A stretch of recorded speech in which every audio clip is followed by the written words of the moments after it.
नमस्कार दोस्तों, मैं ज्योतिष आचार्य वासुदेव मिश्रा आपका अपने चैनल मिरेकल ऑफ एस्ट्रोलॉजी में हार्दिक स्वागत करता हूं। दोस्तों, आज का यह ज्योतिष का कार्यक्रम आप लोगों के लिए यानी कि कर्क राशि के जातकों के लिए बड़ा ही खास और विशेष कार्यक्रम साबित होने वाला है।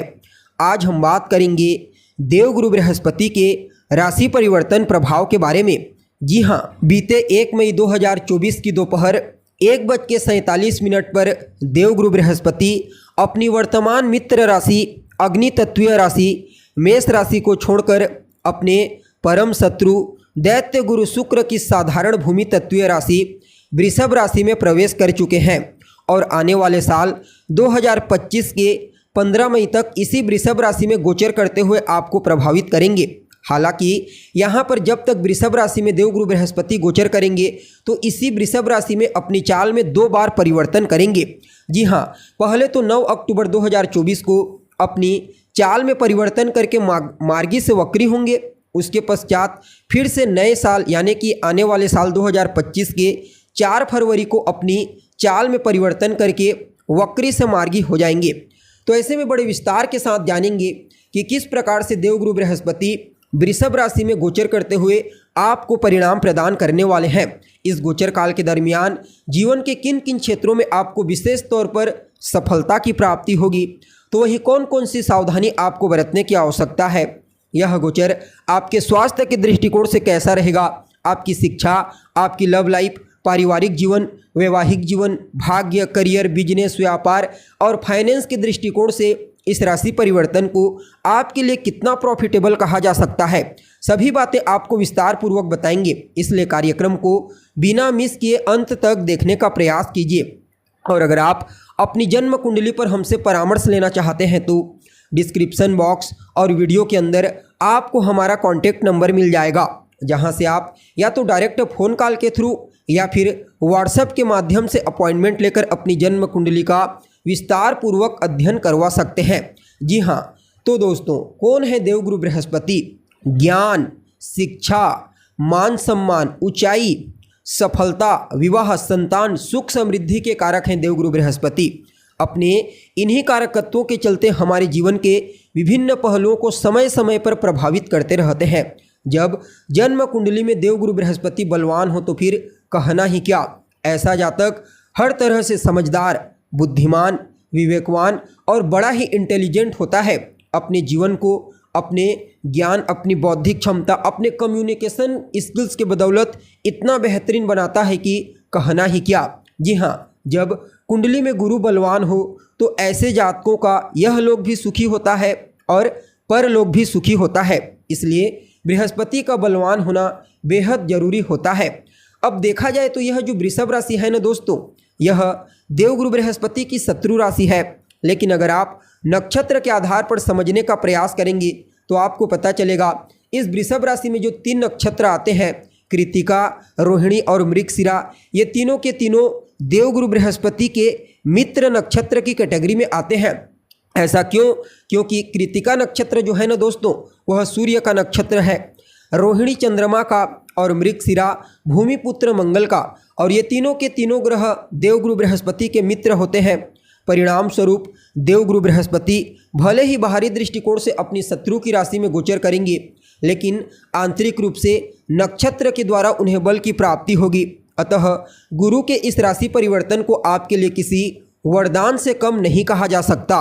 जी हाँ, अब देखा जाए तो आप सभी कर्क राशि के जातकों के लिए देवगुरु बृहस्पति गोचर कुंडली में आपकी राशि से एकादश स्थान यानी कि आपके लाभ स्थान से गोचर कर रहे हैं।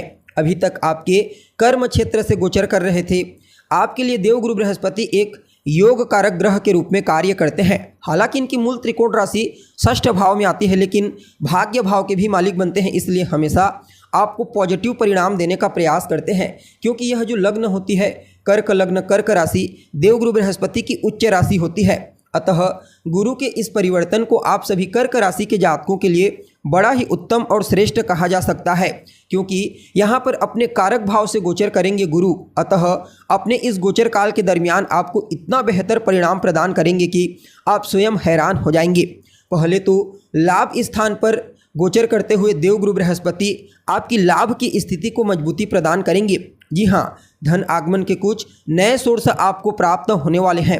अगर आपकी कोई इच्छा है जो लंबे समय से पूरी नहीं हो पा रही है, उसके लिए आप प्रयत्नशील हैं, तो समझ लीजिए देवगुरु बृहस्पति की कृपा से आपकी वह इच्छा अवश्य ही पूरी हो जाएगी। बड़े भाई बहनों के साथ आपके तालमेल को बेहतर बनाएंगे। बड़े भाई बहनों को उनके कार्य क्षेत्र में विशेष तौर पर सफलता की प्राप्ति होगी, ऊंचाई की प्राप्ति होने वाली है। उनका सहयोग आपको मिलेगा, आपका सहयोग उन्हें मिलेगा। आपके वर्चस्व में, आपके मूल्य में विशेष रूप से वृद्धि कर देंगे। जी हाँ, न सिर्फ सामाजिक क्षेत्र और कार्य क्षेत्र में आपके वर्चस्व में वृद्धि होगी, बल्कि हर जगह सर्वत्र आपका वर्चस्व इस गोचर काल के दरमियान मजबूत होने वाला है। यहाँ पर एकादश स्थान पर गोचर करते हुए देवगुरु बृहस्पति आपको रोग, रिपु और ऋण, इन तीनों चीज़ों से मुक्ति प्रदान करेंगे। जी हाँ, ओवरऑल देखा जाए तो आप सभी कर्क राशि वालों के लिए बड़ा ही उत्तम रहने वाला है यह गोचर। जी हाँ, अब समझने का प्रयास कीजिए। जहाँ पर देवगुरु बृहस्पति होते हैं वहाँ से पंचम स्थान को, सप्तम स्थान को और नवम स्थान को दृष्टिगोचर करते हैं। अब यहाँ पर आपके लाभ स्थान में है, अतः इनकी जो पंचम दृष्टि होगी कहाँ पर पड़ेगी, तो आपके पराक्रम स्थान पर पड़ेगी। जी हाँ, और इनकी जो सप्तम दृष्टि होगी वह कहाँ पर पड़ेगी, तो वह आपके पंचम स्थान पर पड़ेगी, और जो नवम दृष्टि होगी वह आपके सप्तम स्थान पर पड़ेगी। गुरु की दृष्टि में अमृत माना गया है, अतः इनकी दृष्टियां भी कमाल करने वाली है। पहले आपके पराक्रम, आपके पुरुषार्थ में विशेष रूप से वृद्धि करेंगे।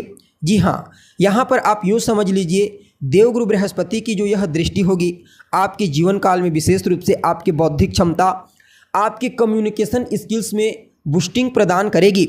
यह समय जो जातक मीडिया के क्षेत्र में कार्य करते हैं, बैंकिंग के सेक्टर में कार्य करते हैं, मैनेजमेंट के फील्ड में कार्य करते हैं, उनके लिए बड़ा ही उत्तम और श्रेष्ठ साबित होने वाला है। देवगुरु बृहस्पति की पंचम दृष्टि आपके सप्तम दृष्टि आपके पंचम स्थान पर होगी, अतः संतान को लेकर के कहीं कोई चिंता आपके मन में है, चाहे संतान के करियर को लेकर के हो, उसके स्वास्थ्य को लेकर के, उसके चाल चलन, उसके व्यवहार को लेकर के, उस चिंता से आपको मुक्ति मिलेगी। प्रेम संबंधों में मधुरता आएगी। अगर आप प्रेम का इजहार करना चाहते हैं तो कर सकते हैं। आपके रिलेशनशिप में काफ़ी हद तक बॉन्डिंग मजबूत होती हुई दिखाई दे रही है। यह समय आपकी बौद्धिक क्षमता, आपके विवेक, आपके ज्ञान में विशेष रूप से जागृति पैदा कर देगा। कहीं ना कहीं यहाँ पर आपको लॉटरी, सट्टा, शेयर, इन सभी क्षेत्रों से लाभ प्रदान करने का प्रयास करेंगे। जी हाँ, और विद्यार्थियों के लिए तो कहना ही नहीं। देवगुरु बृहस्पति की नवम दृष्टि सप्तम स्थान पर होगी, अतः आपके वैवाहिक जीवन को खुशियों से भर देंगे। जीवन साथी के साथ आपके तालमेल को बेहतर बनाएंगे। जीवन साथी का सहयोग आपको दिलाएंगे। जीवन साथी के सहयोग से आपको कोई बड़ा लाभ भी प्रदान करवा सकते हैं।